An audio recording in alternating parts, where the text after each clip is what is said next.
Erika, teie ettevõte Offworld tegeleb kaevandamise ja robootikaga kaevandamises. Üldisemalt industriaalrobootikaga, kaevandusega me alustasime, aga idee on selles, et teha kõik rasked industriaalsed tööd, mida tuleb Kuu, asteroidide ja Marsi peal nagu teha.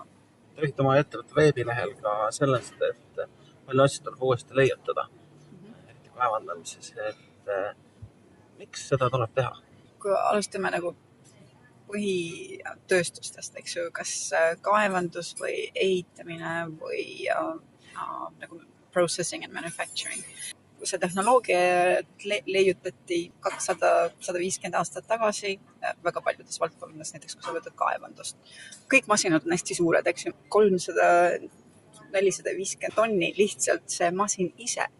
Ja kõik vajab inimesi, eks ju. Robootikat on üsnagi vähe ja sellepärast me nagu läksimegi hoopis teises suunas, eks ju, kuidas me saame teha rasket tööd hästi väikeste masinatega, eks ju, kus saab kasutada samu komponente erinevate masinate ehitamiseks. Nemad peavad aru saama, mis keskkonnas need on, nad peavad olema võimelised tegema otsusi nagu nende keskkonna tajumise põhjal, eks ju, see on nagu hoopiski uus põlvkond nagu masinaid. Ja pealegi meil on vaja, kus on nagu praktikat saada ja kus on õppida, eks ju, seega on nagu üsnagi loogiline, et me alustame maa peal ja üritame leiutada ümber nagu näiteks kaevandamist maa peal väikeste masinatega, mis on nagu hästi paindlikumad oma vormi nagu faktori pärast, nad võivad ka palju vähem tööd teha, nagu ainult kasulikku tööd teha nii-öelda.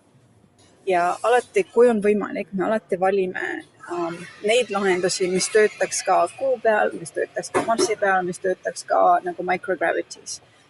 Mis te ise veel nagu välja tooksite? Mis selles valdkonnas läbilöömiseks on olulised isiksusamadused või teadmised? Seal on 2 valdkonda, kus me ei saa sisse osta, kuna see nagu kujul, mida meil vaja on, ei eksisteeri. Üks on kuidas kivi nagu purustada, eks ju, täiesti kõik meetodid, mida seda peame ise siis laboris tegema, eks ju. Ja katsetasime nagu igasuguste hullude ideedega, eks ju. Ja teine valdkond on see autonoomia, et nagu meil viimase 10 aasta jooksul nagu machine learning kui nagu see valdkonna nagu päris kõvasti arenenud, eks ju, aga digitaalmaailmas, mitte füüsilistes süsteemides. Ja see nagu üleminek digitaalses maailmas robootikasse, nagu füüsilisesse robootikasse on tegelikult üsnagi raske, kuna nagu reaalses maailmas meil ei ole võimalik teha, ma ei tea, miljoneid katseid, et sellest õppida, eks ju. Selleks võtab meil nagu kümneid aastaid aega, eks ju. Seega tuleb nagu uusi viise välja mõelda, kuidas saaks roboteid teha autonoomsemaks ja kuidas nad saaks õppida oma nagu keskkonnast. See on nagu hästi raske. Seega jah, need 2 valdkonda on.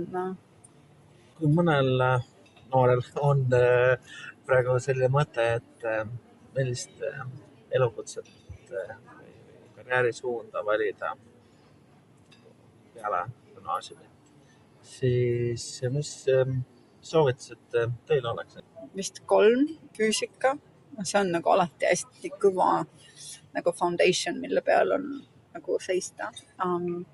Loomulikult aerospace engineering ja siis computer science. Ma ütleks, need on nagu jällegi, kui mõelda nagu laiematele valdkondadele, need on nagu kõige olulisemad.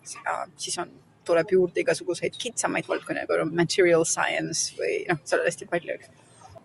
Aga suured tänud selle intervjuu eest ja soovime siis edu nii maal kui kosmoses. Ja rohkem aega igas päevas.